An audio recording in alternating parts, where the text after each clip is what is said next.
Good morning and welcome to an episode of Teacher Workout. I am here in Downingtown at the home gym of Ruby Wiswall George, graduate of Downingtown High School and Westchester University and co-owner of Grid League. Hi, Ruby. Hi. How are you doing?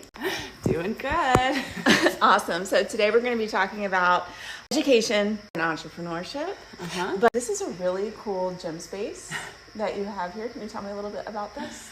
Yeah, so this is our garage. We moved here about 7 years ago, and I grew up in a house up the street in Downingtown and moved away for a while, lived in California, lived in Florida, came back, lived in Philly. And then my husband and I just decided to come back here because I love Downingtown High School.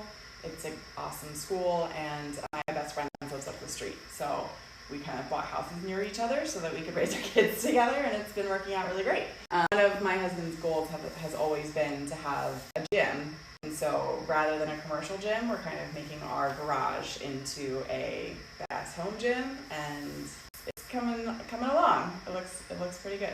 It only took 7 years. Yeah, it's pretty serious. There's some equipment in here I don't think I know how to use. I can show you. Okay, awesome. So what is it that you're doing right now? What is this? I am in physical therapy for a lot of imbalances that I have. You'd actually need to be against the wall. Oh, okay. Try to do what you're doing. This particular goal is to help stretch out my one hip because my pelvis is tilted. And so I just stretch out my one hip, and then we hike up the knee on this little guy and do some breathing to try and even out the hips. That's the goal of this, and that's just part of my daily warm-up. This almost looks like a cat-cow sort of position. Well, yes, except that it's just breathing. Just breathing. Yeah. One knee is elevated. Like, this isn't something you'd do by yourself. You'd need somebody to tell you this is the hip that you need. Gotcha. So this is PT that you're doing right now. Right, yeah. Okay. And a lot of my workouts every day right now are a combo of CrossFit and PT. She structures that like a CrossFit workout, but a lot of it is corrective exercises that I'm doing in a workout structure, which makes it fun. And I really like my coach. I'm gaining a lot of strength. Who is your coach? Her name is Erin Farmer.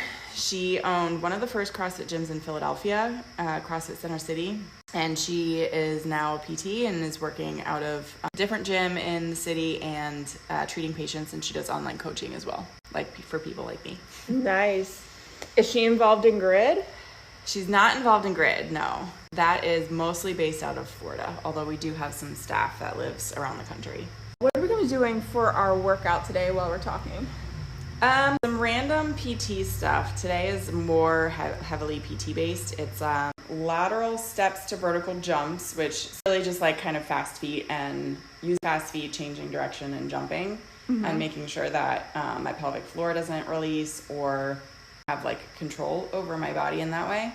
Banded Zerker split squats, which is basically a band that's putting distance on one side and then doing a split squat, which just recruiting different muscles, kind of teaching my body to recruit the correct muscles when lunging.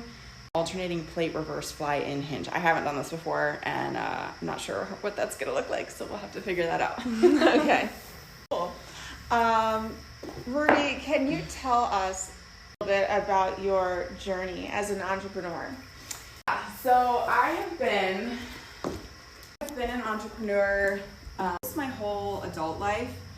I started out being in restaurants, and so I was a server, bartender, in restaurants, and then my brother is a designer, and so after he graduated college, he just kind of getting some people who wanted to hire him to do logos or websites and things like that, and so he almost by accident started kind of a design agency while he was, working his first few jobs out of college. I ended up working with him at a trade show design agency, and I was a project manager and he was a designer.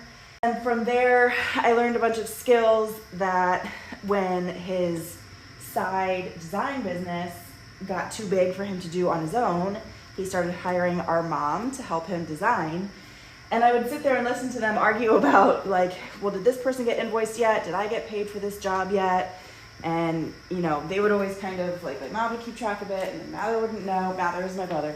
And so I was like, hey, this is my skill set. How about I just help out with the family business, doing some admin work, doing the invoices and things like that. And I just kind of really slowly grew that role into the three of us were all working full time on this other marketing agency based out of Philly. So for a few years, it was my brother and I, and then our mom, the head designer, and we were doing major websites and marketing campaigns and things like that. And so the start of the entrepreneurship and also working with my brother, I also taught dance classes to couples. So I'm a lifelong dancer, and I had a couple of friends ask me to teach them, including Christy actually, asked me to teach them how to dance for their weddings just because I was a dancer. And so that really organically started a business too, where I was teaching engaged couples how to dance for their weddings. I did that for about 10 years, and I was like expanding that business at the same time as our design agency. And then Grid came along. So my brother and I started doing some CrossFit events. We were planning CrossFit events with another friend of ours who had started this company, wanting to do a CrossFit league. So it was going to be teams of CrossFitters doing CrossFit workouts in a regular season playoff and championship structure. And she asked us to come on board, and we all did one season together of that business. It was called the Liberty Box League, based out of Philadelphia. We did one season. We were in plans to, continue to do more, and then we heard about Grid being launched. And so very similar idea, but way, way better. And so we immediately kind of shifted gears to apply to be a part of this like really big major league that was going to be national. It was on NBC. In the first season, there was a huge budget. It was just, kind of coming out really, really hot. And so Mather and I ended up having the Miami team, the original first 8 teams of that league. That league ran for 3 seasons. We learned so much about the sport and how to do this and how to run a league and how to run a team and all of that, and also what not to do because that league failed. It lasted about 3 seasons. It was just fraught with financial issues the entire time, leadership issues the entire time. And so Mather and I decided to launch a grassroots league just based out of Florida during the end of the 2nd season of that one. And it was really just because we were like, this sport is so cool. There's nothing wrong with the sport or the concept. It was just leadership and all the other stuff that goes along with it. And so that's when we launched the Florida Grid League. And that was in 2016. Our first season was in 2017, and we've been growing ever since. And the sport is super cool. So cool. So cool. I've always looked up to you with your creativity and your critical thinking, your risk taking. Go big or go home. You do have what did you get your degree in for English literature? English literature. Yes, you love to read and write. Love to write. Yeah. Communicate. Right. And how much do you use that degree in your work? I would say I do use my writing skills a decent amount. Because, especially in a startup entrepreneurship, you're just everybody's kind of doing everything. My brother and I are a really good team in that he, the, creative, visionary kind of person, and I'm the operations, organized, that kind of like yin to his yang. And so he does a lot of the writing, and then I'll edit it and make sure that it's grammatically correct and things like that. And so that's like the biggest way that I use degree. And also, that I do a lot of writing, or do at least a decent amount of writing in articles, and I'm head of our partnership program, so I do a lot of the drafting of social media posts and stuff like that as well. Yeah, and also I guess just like learning how to study and learning how to because we read a lot of business books and we take them to heart. We actually try to use the things that we learn in our business books and self-help books and stuff like that. So learning how to read critically and then, take notes and use it again later is I guess a skill that I learned mostly in Downingtown. Downingtown was great for writing. I was always a better writer than most of my classmates in college because of the way that Downingtown, set me up for that. So I was always really grateful about that. That's so good to hear. Do you think that is, so you think that's your most important skill that you learned that you use as an entrepreneur, your writing? Possibly, yeah. How to structure an argument and people to understand what you're saying in writing form, I think is really important. And I didn't realize it until college that Downingtown I don't know if they still do this, but they had themes. You had to write a lot of themes in Downingtown. Oh yeah, they actually had theme readers at one point. I don't know if they still do. Yeah, I don't know either, but I went to college and people were like, what is a theme? And I was like, really? You didn't have to do themes? And then writing papers was so easy for me in college, and a lot of other people just didn't know how to structure an argument or, how to structure a paper. When I hear theme, I think of A Christmas Story. The theme, No,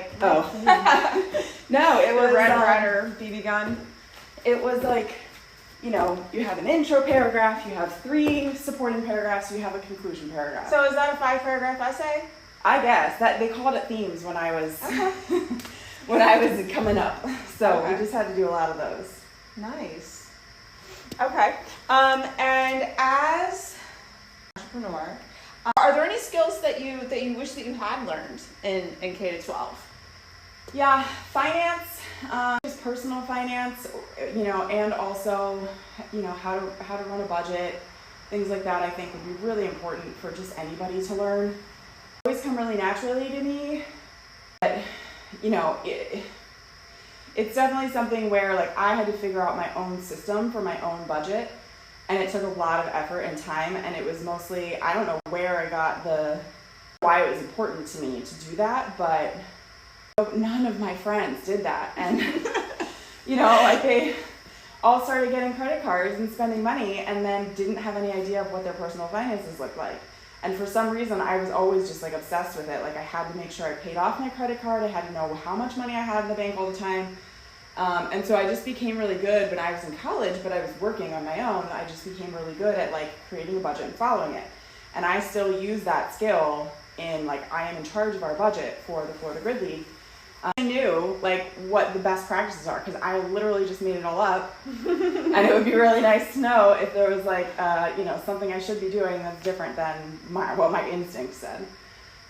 So yeah, I definitely think teaching about finance, teaching about investing, teaching all the options that are out there for setting yourself up well financially would make a lot of sense to learn in high school. Yeah, that's a good point. Yeah, I think marketing and sales is a really good skill to have, just about anybody, especially sales, because everybody is selling something. I'm not the first person to say that, but I never really realized how important it was to be able to just talk about why you're going to do something, benefits behind it, and even just thinking about, okay, if I was going to sell this to somebody else, let's just say I want to sell it to myself, whether that's an idea to start a business or what career I'm going to go into or whatever it is. It just involves more critical thinking and data, gathering data to make a decision when you're in sales, because then you have to be able to tell somebody else about it, and convince them, or the best sales, you're not trying to convince somebody, you're just trying to give all the information and then let them make their decision. But having that information in order to make a decision is really important. And I think, decision making would be a really good, here's a class on how to decide what to take in college. Something like that would be a really good idea. That's a great idea. We're just expecting kids to grow up and be like, sure, I like English. I like to read, so I'm going to be an English lit major. I didn't have any idea how that was going to help me in my life, or if that's what I wanted my career to be, or, I wasn't thinking like that at all. I almost wonder, teaching the skill of thinking about your future and what you want 30 years to look like. Planning, goal setting. Yeah, right? yeah. Because when I was in high school, I had no idea what I would be doing when I was 30. And it came really fast. And like just having the ability to look at the future, I think would help a lot of kids not feel so helpless. When you're in high school, it feels like that's the rest of your life. Like that feels like your entire life. And there's so much more outside of that it's like getting kids to think about they're adults and one day you're going to be an adult and like you could have this life as this adult, or you could think about having this other life that's way better, like more challenges and happier person and like all of those kinds of things. I just think, thinking, decision making, and goal setting and visionary, like that is a skill that I think most people don't have. It's really helpful. Oh, those are really good points.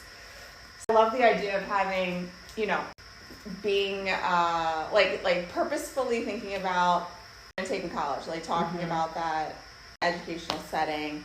Our counselors do a good job with that. That happens, usually outside the classroom, but it does happen in the school. We do a lot of data action and analysis.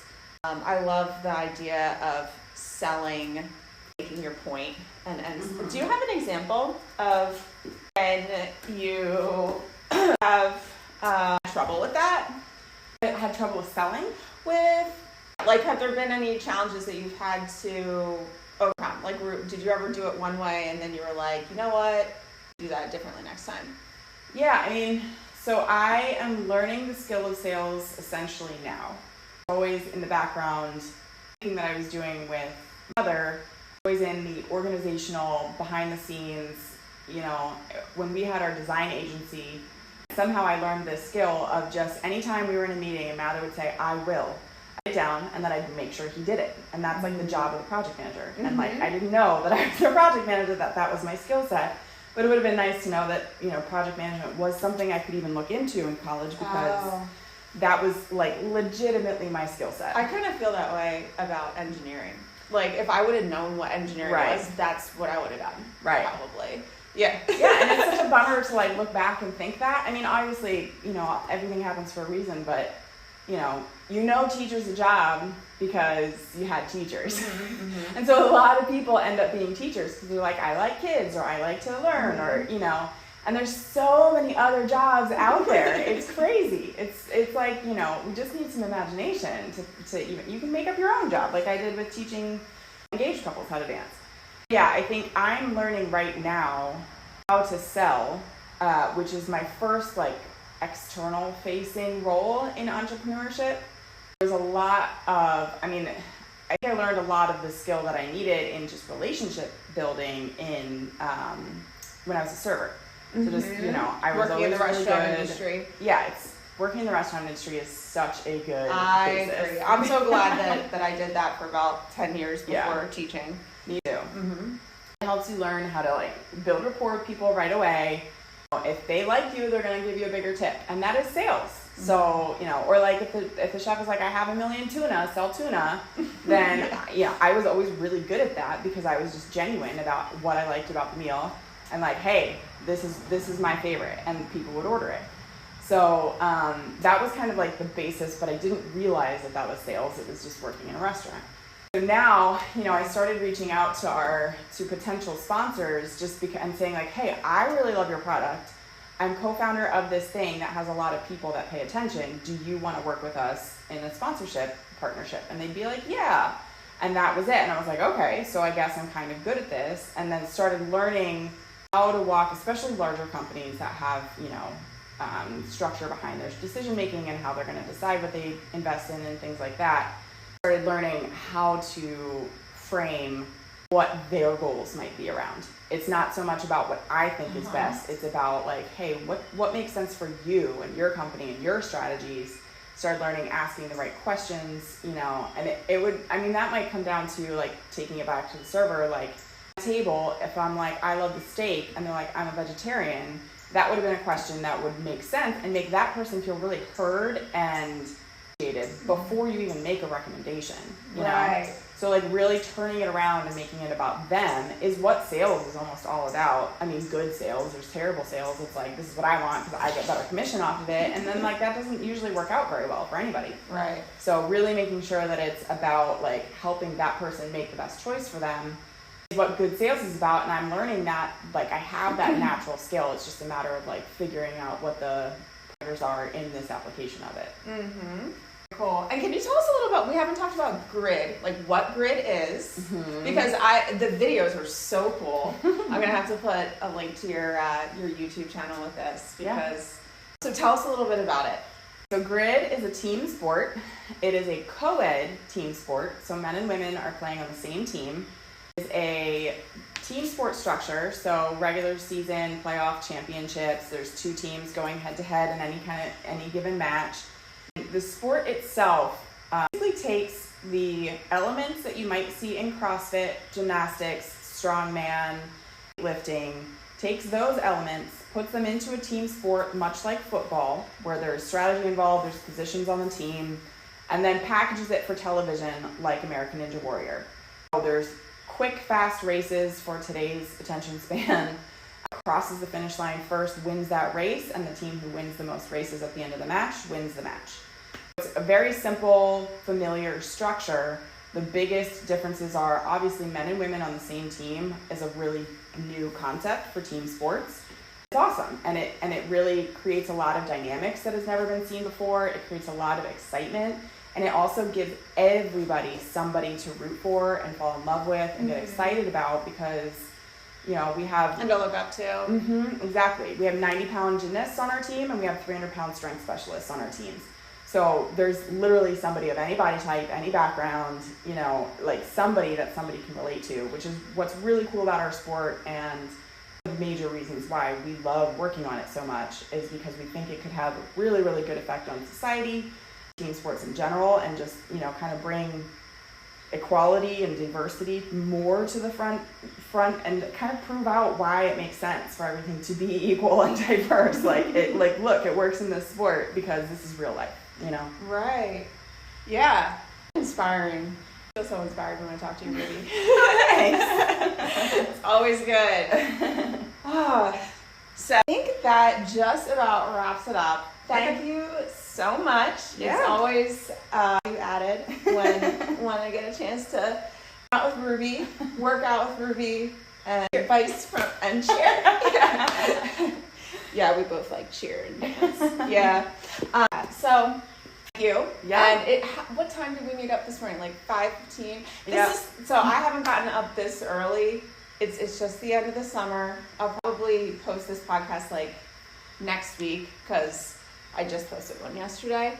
But I haven't gotten up this early since before summer started. So this is good. Back to school practice. You got it. I'm up early every day. So anytime you want to come over and work out first thing, Thanks, I'm here. Ruby. All right. Well, good luck with Grid. Say hi to Mather for me. And over and out. Over and out. Join us again